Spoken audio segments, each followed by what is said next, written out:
Hai, nama saya Ica, saya psikolog di Semarang dari Veget Sky Consulting. Jadi kenapa orang selama pandemi itu tingkat stresnya lebih tinggi ya? Karena kan kebutuhan dasar manusia itu adalah berinteraksi, ya kan? Nah, ketika kita pandemi, kita dituntut untuk serba dadakan.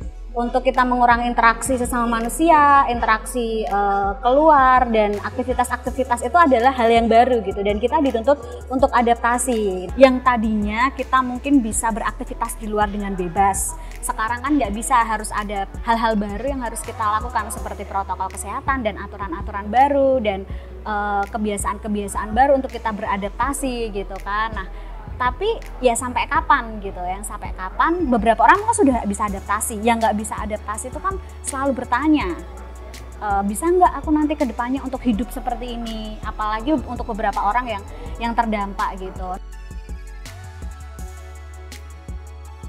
Nah, salah satu cara untuk kita tetap bisa memanajemen stres selama pandemi itu adalah dengan mereduksi stres, mengenal dulu diri kita seperti apa, dan yang paling penting adalah cari support system gitu, untuk biar kita bisa stress release. Salah satunya teman-teman terdekat, ataupun pihak keluarga, ataupun seseorang yang mungkin bisa nyaman untuk kita ajak bicara, ajak ngobrol gitu. Karena biar stres itu tidak menjadi akumulasi yang kemudian akhirnya menjadi luka batin di alam bawah sadar kita gitu.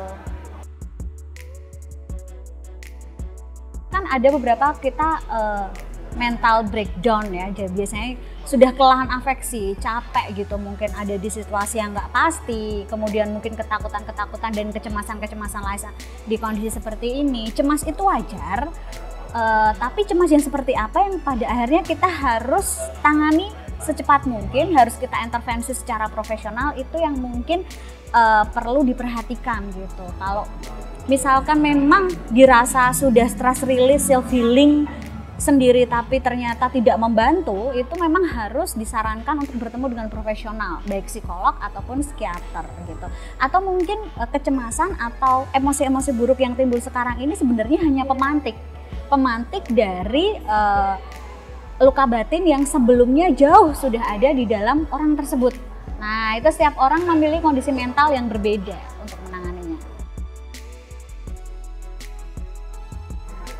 Yang pertama, kita harus tahu dulu diri kita seperti apa. Kita harus mengenali diri kita seperti apa, sejauh mana kita bisa mengelola stres, sejauh mana kita bisa menerima stresor-stresor yang ada di luar itu seperti apa.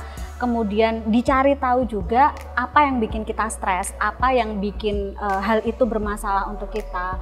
Kemudian baru kita mengevaluasi diri dan mencari tahu cara untuk mengatasinya versi diri kita. Karena setiap orang itu memiliki cara mengatasi stres atau mereduksi stres sendiri-sendiri. Wajar gitu, karena di dalam diri manusia itu kan memang tetap ada dua sisi, baik dan buruk ya. Kita akan tetap kadang merasa optimis, kadang merasa pesimis. Kita akan sangat-sangat wajar jika kita merasa gagal, kecewa, sedih, dan apapun itu. Dan memang emosi-emosi seperti itu memang seharusnya kita terima dengan kapasitas diri kita. Jadi tidak ditolak gitu. Ketika kita sudah resilient dan kita sudah bisa menerima itu, maka untuk mengevaluasi langkah kedepannya itu akan lebih mudah ketimbang kita menolaknya.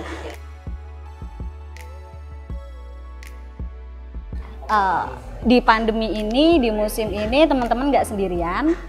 Kita menghadapi bersama, bergandengan bersama, kita sedang sama-sama berjuang.